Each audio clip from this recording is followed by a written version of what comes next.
Bonjour à tous et bienvenue dans cette nouvelle vidéo qui va traiter d'In the Panda qui a fait une magnifique critique, In the Panda qui est un peu le sommet de la critique cinématographique sur YouTube, sur le film Wonder Woman, film que je n'ai pas vu, que je ne compte pas voir avant sa sortie en DVD on va dire, si je compte le voir un jour, on verra Inch'Allah. Et donc, il s'amusait un peu à raconter de la merde comme d'habitude, mais c'est pas de la merde sur le film, c'est-à-dire qu'il parle de... S'il dit sur le film en fait entraîne un choix de société. Je vais vous expliquer pourquoi ce choix de société est profondément mauvais.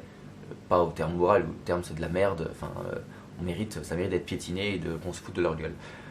Alors, vous n'avez pas sa première connerie dans la vidéo lorsqu'il dit ça, il a aussi par exemple dit ça.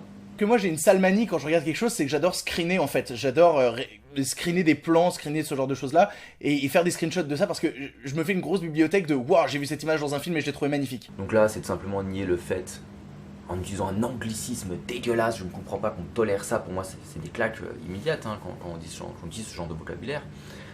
Et donc, oui, donc ce type s'amuse à raconter, tu prends des captures d'écran, donc il y a un mot français, voilà, capture d'écran qui existe, voilà, tu es bien plus sympathique parce que capture d'écran, je fais des captures d'écran, j'ai fait un screenshot.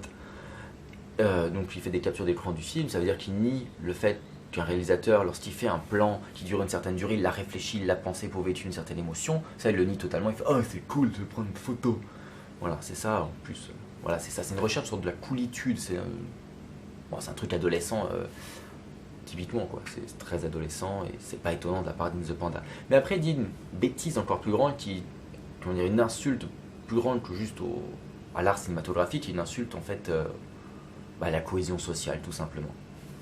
Il trouve toute son utilité dans un truc, c'est qu'avoir une figure d'héroïne comme ça à notre époque, c'est ultra important. On nous fait bouffer constamment dans tous les films de super-héros des figures de mâles dominants avec des gros muscles et tout le merdier qui va avec. Même quand il y a un gars qui est un peu chétif comme Bruce Banner, il faut qu'il devienne une grosse masse de muscles. Et au final, on n'a jamais eu de figure de femme intéressante à nous montrer dans l'univers cinématographique super-héroïque. Les femmes dans cet univers ont toujours été réduites soit à des love interests pas super intéressant, c'est-à-dire qu'elles existent pour tomber amoureuses du mec et puis c'est tout. Soit des trucs ultra stéréotypés façon Scarlett Johansson dans Avengers en combi lycra moulante. Mais un film de super-héros réalisé par une femme sur une femme qui se débat dans un monde d'hommes et essaye de s'imposer et montrer que non, c'est pas juste un cul et des seins, c'est largement plus que ça et que vous allez grave avoir besoin de son aide, bah ça n'existe pas. Et j'ai vu plein de photos passer de gamines qui vont voir ce film et qui prennent Wonder Woman comme modèle. Et je trouve ça trop cool. Je trouve ça trop bien qu'on leur file des modèles. Je trouve ça trop bien qu'il y ait eu ce renouvellement-là. Pour moi, c'est ça sa vraie utilité. Parce qu'en disant ça, In the Panda, en fait, ce qu'il fait, c'est qu'il te dit toi, t'es une fille, tu dois t'identifier à une fille. Toi, t'es un noir, tu dois t'identifier à un noir. Toi, t'es un blanc, tu dois t'identifier à un blanc. Ce qui est totalement faux. C'est-à-dire que lorsqu'un film est bien fait, lorsque tu regardes des films qui sont bien faits, ce n'est pas forcément le cas d'In the Panda, on est d'accord. Eh bien, tu peux t'identifier à une femme, tu peux t'identifier à une femme lesbienne, tu peux t'identifier à une femme lesbienne noire, tu peux t'identifier à ce que tu veux, à partir du moment où c'est bien écrit. C'est une question que c'est bien fait. Sauf que là, qu'est-ce qu'ils ont fait, ces gens-là? Ils sont pas cons. Vu qu'ils savent qu'ils font de la merde, et bah du coup ils vont résumer, vu qu'ils savent pas écrire des personnages, ils vont résumer tous les personnages à leur couleur de peau et leur sexe. Non, je suis désolé, non. J'ai pas vu le film en quoi le personnage de Wonder Woman va être spécialement différent de n'importe quel autre. C'est pas intéressant, moi quand je regarde Batman vs Superman, j'ai pas l'impression d'avoir deux personnalités hyper complexes, ils me parlent d'une vérité tangible, que je peux toucher, que je peux palper, que je peux vivre au quotidien. Donc pourquoi pour Wonder Woman ce serait différent? Donc non, c'est juste de la merde mercantile, d'accord? Et vu qu'ils sont pas capables d'écrire un personnage et faire en sorte que comme moi, quand je regarde la vie d'Adèle, je peux m'identifier à Adèle, quand je regarde Nymphomaniac, je peux m'identifier à Charlotte Gainsbourg, alors que ce sont des femmes, lorsque je regarde La complainte du sentier, alors que c'est un film indien, je peux m'identifier au petit garçon indien. Je peux faire ça, parce que c'est bien écrit. C'est tout simplement ça, et je peux même m'identifier à des gens d'une autre génération. Quand je regarde Voyage à Tokyo d'Ozu, et ben je m'identifie au grand-père. Je m'identifie pas au petit-fils, je m'identifie pas aux parents, je m'identifie au grand-père. Donc voilà, ça veut dire qu'en fait c'est tout juste une question d'écriture. C'est une question d'écriture, de qualité d'écriture, et de sensibilité propre aussi, on est d'accord. Mais c'est une question d'écriture, c'est une question de qualité. Si jamais toi tu me dis, ouais tu peux l'identifier à elle parce que c'est une femme, tu peux l'identifier à lui, ce qui arrive avec maintenant le Black Panther là de chez Marvel, les gens ils sont là, ils font oui, bah oui, Black Panther, ça va être trop bien, les noirs vont enfin avoir leur super-héros. Mais non, les noirs ils ont déjà autant de super-héros qu'ils veulent. C'est ceux qui sont bien écrits et qui permettent qu'on s'identifie à eux, sauf qu'effectivement il n'y a pas vraiment de super-héros qui sont bien écrits. Donc là effectivement c'est un tout petit peu plus problématique.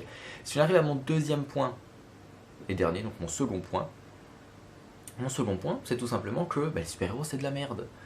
C'est-à-dire que là, et que du coup, la réaction d'In the Panda est parfaitement logique. C'est-à-dire qu'on a une réaction de mauvais film, c'est-à-dire où justement on n'arrive pas à s'identifier autrement que par la couleur de peau, c'est-à-dire qu'en fait on vit dans une société qui va diviser tout le monde selon son sexe, selon sa couleur de peau, et qu'il faut à chaque fois remplir des quotas, des petites cases comme ça. Et j'en reviens donc à ma vidéo là, de réaction sur Usul dans la tronche en biais, sur le fait qu'il fallait laisser les femmes s'exprimer, c'est-à-dire que non, on n'est pas, on est tous des individus, d'accord, mais on fait tous partie d'une communauté France, on va dire, une communauté mondiale, selon, voilà, et donc mais on est tous des humains, ça veut dire qu'on arrive à s'identifier à n'importe quel autre humain, si jamais cet humain est un tantinet vrai. Quand on te l'expose dans de la fiction, si jamais il est vrai, bah oui, je peux m'identifier à n'importe quoi, je peux m'identifier à une petite fille qui se fait écraser par un bus, je peux éprouver de l'empathie pour elle. Par contre, si c'est mal écrit, bah oui, à ce moment-là, bah faut créer des grilles pour essayer de classer ton personnage, faut dire, ah bah celui-là il est pour toi, celui-là est pour toi, celui-là est pour toi, et celui-là est pour toi. Donc c'est une connerie. Et donc les super-héros, donc là on vient et on te fait croire que du coup c'est une sorte de relecture de la mythologie grecque. Enfin, moi j'ai compris ça parce que je crois que l'héroïne s'appelle Diane, qu'il y a Arès dans le film. Donc moi je vois mythologie grecque et je suis complètement atterré par la connerie du truc. Enfin je pense qu'on peut être d'accord que c'est une bêtise sans nom.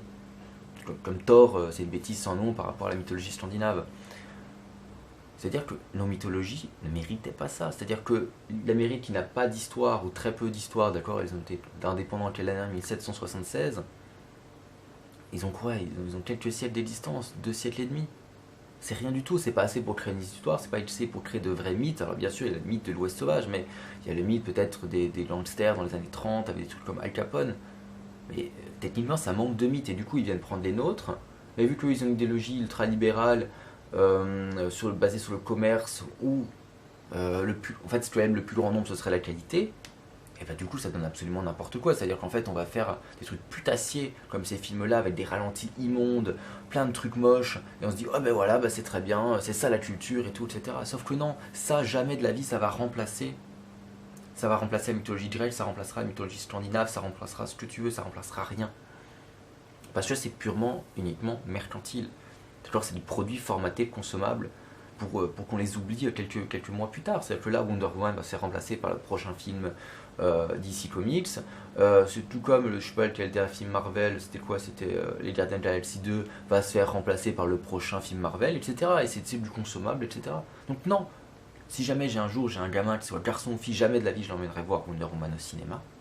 Parce que je n'ai aucune envie que ce gamin se croit que ça, il a besoin, ou il peut même s'identifier à ça, parce que ça ne parle absolument en rien de la vérité, ça parle en rien des choses que l'on vit au quotidien, d'accord? C'est une façon de nous détourner de notre quotidien, et d'oublier en fait qui est tout simplement beau, c'est-à-dire l'humain. Quand tu regardes un film, ce qui est beau, c'est une belle relation humaine entre deux personnages, c'est une complicité, c'est un petit regard, c'est un peu de tendresse, c'est des choses comme ça, tu vois, où c'est quand tu dis ah putain j'ai vécu la même chose, et que tu te rends compte que toi-même tu te mets mis en valeur, parce qu'en fait quand on fait ça, c'est-à-dire que on te dit toi spectateur tu es intéressant, on filme ton quotidien, on montre ce que tu vis tous les jours.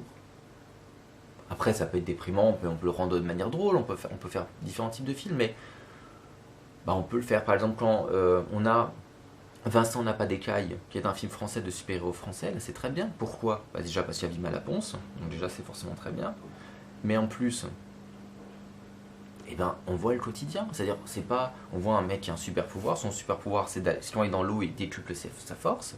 Sauf que ça va jamais trop loin, c'est-à-dire qu'on n'arrive jamais à des enjeux titanesques qui dépassent le simple fait de survivre. D'accord, le simple fait d'être confronté à la police, le simple fait que tout à coup, si jamais on devient plus fort, on peut faire mal. Voilà, c'est vraiment des choses très très simples. D'accord, dans un truc totalement épuré avec des relations humaines qui sont vraies. Et à partir de là, forcément, ça fonctionne. Et c'est ça le truc. C'est que plutôt que d'aller emmener les gens voir Wonder Woman, aller se vautrer dans l'auge des cochons, dans la fange, bah, il faut les emmener voir des films avec un véritable intérêt, quoi. Un véritable intérêt humain. Et d'ailleurs, c'est pas pour rien que j'avais vu une étude américaine qui disait que les gens qui lisaient de la grande littérature, attention, je parle pas d'ici d'essais, je ne parle pas de littérature de gare, je ne parle pas de littérature scientifique, mais vraiment de grande littérature, et bien ils devenaient plus intelligents. Alors, d'une certaine manière, hein, c'est pas te rendre meilleur en maths, hein. Parce qu'en fait, dans la grande littérature, les relations sociales étaient extrêmement bien, et, enfin, entre les personnes étaient très bien expliquées, très bien décrites, avec plein de choses qui étaient assez vraies, donc tu avais une meilleure compréhension du monde et une meilleure compréhension des gens qui t'entourent. Et bah, c'est exactement ça quand tu vas voir un film. C'est-à-dire que tu vas voir Wonder Woman, t'as aucune compréhension du monde qui t'entoure. T'as rien du tout. C'est du néant, c'est du vide. Par contre, si tu vas voir Vincent n'a pas d'écailles, bah là t'en auras déjà beaucoup plus. D'accord. Si tu vas voir un film de Piala, tu vas avoir beaucoup plus de compréhension du monde. Et c'est ça le truc. C'est qu'à un moment donné, non, tu peux pas dire ça. Si tu dis ça, c'est que t'es un crétin. C'est que t'es un crétin lobotomisé et bah, tu es dans le spectacle, tu es dans la société du spectacle et tu sers à rien quoi. T'es genre juste un pion du système qui défend le système. Voilà. Au revoir.